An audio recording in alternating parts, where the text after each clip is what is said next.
Hello friends, कैसे हैं आप सब। Welcome to my channel extraordinary. मैं हूं आपका फ्रेंड एडवोकेट कैलाश और आज हम समझते हैं जो अगर कभी भी कोई लिमिटेड लायबिलिटी पार्टनरशिप एलएलपी अगर इसे हमें प्राइवेट लिमिटेड में कन्वर्ट करना हो तो ये कैसे पॉसिबल है। क्या हम इसे कन्वर्ट कर सकते हैं? क्या कोई ऐसा लीगल प्रोविजन कहता है जिससे कि हम किसी एलएलपी को प्राइवेट लिमिटेड कंपनी में कन्वर्ट कर सकते हैं क्या? तो इस वीडियो के अंदर मैंने इसी बात को कवर कर रखा है, जो वो क्या प्रोविजन है जिसके अंदर ये दिया गया है जो एलएलपी को हम कंपनी में कन्वर्ट कर सकते हैं।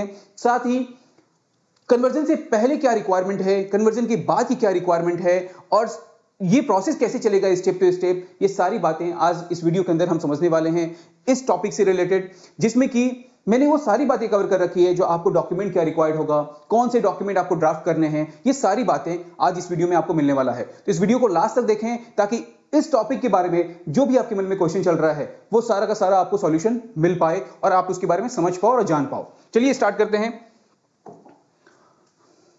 देखिए यहां पे मैंने कुछ क्वेश्चन कवर किए हैं, जैसे कि how to convert LLP to private limited, जो कि मैंने बताया आपको जो कन्वर्जन अभी करेंगे तो उसका क्या डॉक्यूमेंट, उसमें क्या डॉक्यूमेंट्स की रिक्वायरमेंट होगी, ये भी मैंने इसमें बता रखा है। जो कन्वर्जन के लिए क्या डॉक्यूमेंट्स की रिक्वायरमेंट है, साथ ही लीगल कंप्लायंसेस क्या है LLP to private limited convert करने के लिए, ये भी बात हम समझेंगे। इनकम टैक्स का इंप्लीकेशन किस तरह से आता है इसके अंदर, जो इनकम टैक्स कैसे इंप्लीकेट करता है, कैसे उस पर इफेक्ट पड़ता है, ये भी हम समझेंगे। साथ ही ये कन्वर्जन का जो चेकलिस्ट है वो चेकलिस्ट किस तरह से होगा, कौन से डॉक्यूमेंट की रिक्वायरमेंट होगी, कन्वर्जन से पहले क्या रिक्वायरमेंट है और कन्वर्जन के बाद क्या रिक्वायरमेंट है, ये भी समझेंगे। देखिए यहां पे है जो नॉर्मल लीगल बेसिस क्या है इसका।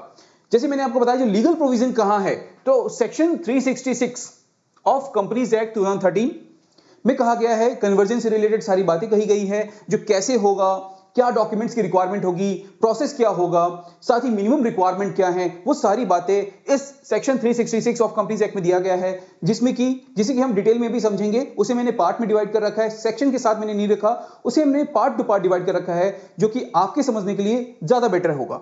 अब यहां पे है companies authorised to register rule 2014। इसके अंदर भी कुछ प्रोविजन ऐसे हैं जो कि हमें कन्वर्जन से रिलेटेड जो भी स्टेप्स हैं उसके बारे में समझने में हमें हेल्प मिलता है, तो इसे भी हमें ध्यान में रखना है। साथ ही किनके ऊपर एप्लीकेबल होगा, एटलीस्ट 2 पार्टनर जो हैं वो एलएलपी के अंदर होना चाहिए कन्वर्जन के लिए। यहां जो 7 और मोर मेंबर्स दिए गए हैं पार्टनर्स, ये प्रीवियस के प्रोविजन है। इसमें 2018 में अमेंडमेंट हो चुका है, 2018 के अंदर अमेंडमेंट आ चुका है, जिसमें कि 7 के बदले यहां पे 2 मेंबर से भी काम चल जाएगा। ठीक है, देखिए यहां पे मैंने मेंशन किया है जो प्री रिक्विजिट बिफोर कन्वर्जन, क्या क्या रिक्वायरमेंट है। पहला, कन्वर्जन से पहले की रिक्वायरमेंट क्या है, तो मिनिमम 2 डायरेक्टर होना चाहिए। जो भी कंपनी आप इनकॉर्पोरेट कर रहे हो, जो कन्वर्जन में जा रहा है, उसमें मिनिमम 2 डायरेक्टर होना चाहिए, ये हमें ध्यान रखना है। At least 1 must be the Indian resident, जिसमें कि एक जो है वो इंडिया का रेसिडेंट पर्सन हो, ये भी हमें ध्यान रखना है। साथ ही मिनिमम 2 पार्टनर इन एलएलपी। देखिए कन्वर्जन हो रहा है, एक एलएलपी से एक कंपनी में कन्वर्ट किया जा रहा है, तो हमें यह भी ध्यान रखना है जो जब कंपनी इनकॉर्पोरेट होगा तो उसमें मिनिमम 2 डायरेक्टर तो होने ही चाहिए। साथ ही एलएलपी जो हमारा ऑलरेडी बना हुआ है उसमें भी आपका मिनिमम 2 पार्टनर होने चाहिए कन्वर्जन से पहले। देखिए अर्लियर ये रिक्वायरमेंट जो था वो 7 था, जो कि 2018 में अमेंडमेंट किया गया और अमेंडमेंट के बाद यहां पे 2 मेंबर ही मेंशन कर दिए गए, जो सिर्फ 2 मेंबर भी होंगे तो काम चल जाएगा। यहां पे all partner of the LLP must become the share holder of the private limited company.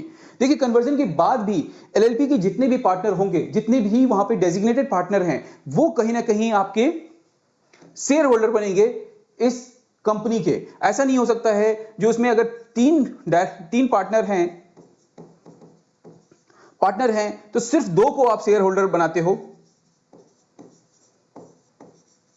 ये पॉसिबल नहीं है। यहां पे क्या गया, जो all partner of the LLP must become the share holder of the private limited company. साथ ही consent from all partner, सभी पार्टनर से कंसेंट भी लेना होगा जो भी कन्वर्जन हो रहा है उसके रिगार्डिंग। फिर कोई भी पेंडिंग लिटिगेशन या ड्यूज हमारा स्टैट्यूटरी अथॉरिटी के पास वो पेंडिंग नहीं रहना चाहिए, जैसे कि जीएसटी, इनकम टैक्स, जो भी हमारे स्टैट्यूटरी अथॉरिटी हैं उनके पास हमारा कोई भी ड्यूज नहीं रहना चाहिए, या फिर किसी भी तरीके का कोई लिटिगेशन हमारा वहां पे नहीं रहना चाहिए। साथ ही हमें अपडेट करना होगा, इनकम टैक्स रिटर्न भी फाइल करना होगा इनकम टैक्स डिपार्टमेंट के लिए, और हमें एलएलपी एनुअल फाइलिंग भी करनी होगी, जैसे कि फॉर्म 11 और फॉर्म 8 की फाइलिंग। ये जो है दोनों ये एनुअल फाइलिंग है हमारा एलएलपी के अंदर का, तो हमें ये भी फाइल करना है क्योंकि ड्यूरिंग द फाइनेंशियल ईयर ही कहीं ना कहीं हम इसे कन्वर्जन कर रहे हैं। तो ड्यूरिंग द फाइनेंशियल ईयर अगर हम कर रहे हैं तो उस फाइनेंशियल ईयर का जिस ईयर में कन्वर्जन हो रहा है उस ईयर का भी ये एनुअल फाइलिंग होगा इसके अंदर। अब क्या स्टेप्स होंगे इसके बारे में समझ लेते हैं। जो देखिए पहले तो हमने प्री रिक्विजिट देख लिया, जो पहले की क्या रिक्वायरमेंट है, अगर वो हमारे पास है उसके बाद हमें क्या लेना है, नाम का अप्रूवल लेना है। जैसे कि पहले जो हमारा कंपनी था वो एलएलपी था, वो आ रहा था एबीसी एलएलपी लगा हुआ था लास्ट में, ये जो प्रीफिक्स था एलएलपी था। अब हमें इस नाम से लेना है एबीसी कंपनी प्राइवेट लिमिटेड। अब हमें इस नाम से अपना नाम का अप्रूवल लेना होगा। साथ ही हमें जो डिजिटल सिग्नेचर है और डिन है, जो भी पार्टनर या डायरेक्टर जिनके पास डिन नंबर नहीं है उनके पास डीपीआई नंबर है तो उससे भी काम चल जाएगा, लेकिन हमें जिनके पास नहीं है उनके लिए हमें ये लेना पड़ेगा। जैसे कि अगर मान लेते हैं जो एलएलपी के अंदर 2 पार्टनर थे तो वो दोनों पार्टनर तो डायरेक्टर बनेंगे ही, लेकिन अगर आप किसी और पर्सन को ऐड करना चाहते हो तो उनके लिए हमें डीएससी और डिन नंबर लेना होगा। साथ ही हमें डॉक्यूमेंट्स ड्राफ्ट करने पड़ेंगे। देखिए यहां पे मैंने सीधा सीधा मेंशन कर दिया क्योंकि ये स्टेप है। पहले हम यहां से यहां गए, पहले हमने नाम का अप्रूवल लिया, फिर हमने डीएससी ऑप्टेन किया, उसके बाद हम पहुंचे यहां पे, हमने अपने डॉक्यूमेंट्स को ड्राफ्ट किए। अब कौन से डॉक्यूमेंट हमें ड्राफ्ट करने हैं ये मैं आपको आगे की वीडियो में बताऊंगा। उसके बाद क्या हुआ, उसके बाद हमें एक यूआरसी फॉर्म फाइल करना है, यूआरसी फॉर्म फाइल करना है। उसके बाद हमें स्पाइस फॉर्म फाइल करना होगा जिसमें कि 32, 33 एंड 34 आ गया। तो ये सारे स्पाइस फॉर्म हमें फाइल करने हैं। कुछ अपडेटेड फॉर्म भी हैं, उसे भी हमें देख करके, जो भी अपडेटेड फॉर्म है वो भी हमें, स्पाइस ई फॉर्म आ गया है, उन्हें हमें देख करके फाइल करना पड़ेगा क्योंकि स्पाइस एमओए, ई एमओए और ई एओए भी आ चुका है जिसे कि हमें ध्यान रख करके उसे फाइल करना है। उसके बाद ये सारा अप्रूवल होने के बाद हमारे पास सर्टिफिकेट आ जाएगा। अब देखिए मैंने जैसे बताया आपको जी यहां पे डॉक्यूमेंट ड्राफ्ट करना था, तो वो कौन से डॉक्यूमेंट हैं अभी हम समझते हैं। इसमें जो हमें मेमोरेंडम ऑफ एसोसिएशन एमओए बनाना है, साथ ही आर्टिकल ऑफ एसोसिएशन। देखिए इसके बारे में मैं बहुत डिटेल डिस्कशन नहीं करूंगा क्योंकि ये एक बहुत बड़ा टॉपिक है। एमओए और एओए होता क्या है, हो सकता है जो आने वाले टाइम में मैं एक सेपरेट वीडियो एमओए एओए से रिलेटेड बना के दूंगा, जिससे कि जो भी आज के टाइम में जो भी स्टार्टअप बिजनेस अपना स्टार्ट कर रहे हैं वो इस बात को समझ पाए जो आखिर ये जो चीजें हैं वो क्या होता है, क्योंकि ये पूरा का पूरा कंपनी का रूल एंड रेगुलेशन है।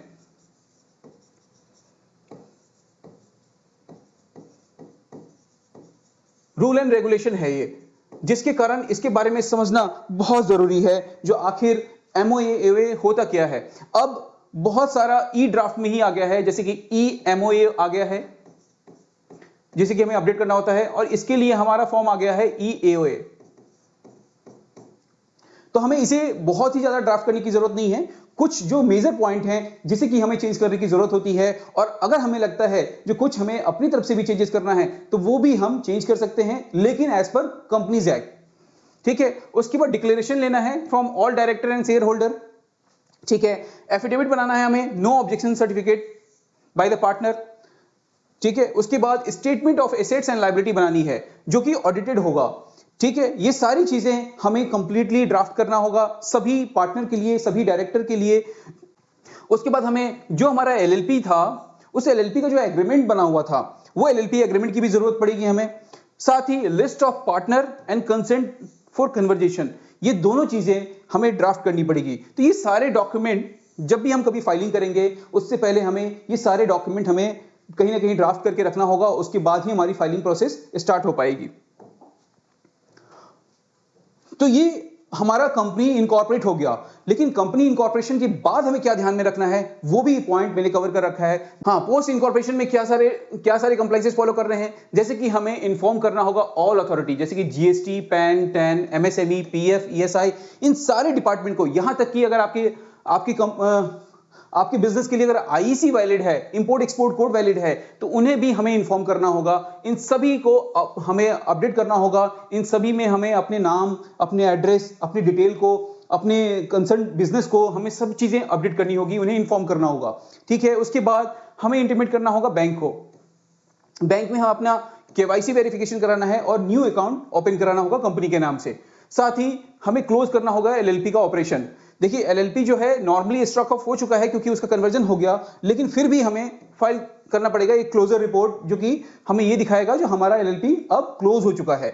अब स्टैट्यूटरी रजिस्टर में क्या है, हमें कुछ डॉक्यूमेंट भी मेंटेन करने होंगे, जैसे कि हमारा शेयर रजिस्टर हो गया, डायरेक्टर रजिस्टर हो गया, क्योंकि अब हम एलएलपी से कंपनी में कन्वर्ट हो गए हैं तो अब हमें कंपनीज एक्ट के अकॉर्डिंग ये सारे रजिस्टर मेंटेन करने होंगे। उसके बाद हमें क्या है, अकाउंटिंग सिस्टम अडॉप्ट करना होगा क्योंकि हम एलएलपी से कंपनी में कन्वर्ट हो चुके हैं तो हमारे लिए कुछ नए रूल एंड रेगुलेशन आ गए हैं, तो वो भी हमें देखना होगा। ये सारे पॉइंट कहीं ना कहीं अगर मैं डिटेल में जाऊं तो एक सेपरेट पॉइंट है, एक सेपरेट टॉपिक है, तो इसके बारे में कहीं ना कहीं मैं आपको फर्दर किसी वीडियो के अंदर डिटेल में बताऊंगा जो क्या अकाउंटिंग सिस्टम होगा, क्या स्टैट्यूटरी रजिस्टर आपको मेंटेन करने हैं, ये सारी बातें बताऊंगा। उसके बाद हमें अपना इनकम टैक्स रिटर्न भी फाइल करना है जो कि कंपनी के लिए होगा। ये सारी बातें हमें ध्यान में रखना है, जो प्री इनकॉर्पोरेशन क्या होगा, पोस्ट इनकॉर्पोरेशन क्या होगा, कैसे स्टेप चलेगा, कौन से डॉक्यूमेंट हमें जो है ड्राफ्ट करना है, ये सारी बातें आज मैंने इस वीडियो में आपको कवर करके दिखाया है। आई होप जो आपको ये सारी बातें समझ में आई हो और आपने इन सारे पॉइंट्स को नोट डाउन भी किया हो। बाकी आपको ये इन्फॉर्मेशन कैसा लगा, अगर ये इन्फॉर्मेशन आपको पसंद आए तो वीडियो को लाइक करें, चैनल को सब्सक्राइब कर लें और इसी तरह की इन्फॉर्मेटिव वीडियो के लिए चैनल को सब्सक्राइब करके रखें ताकि आप तक वो सारी इन्फॉर्मेटिव वीडियो आप तक सबसे पहले पहुंच पाए। Thank you so much.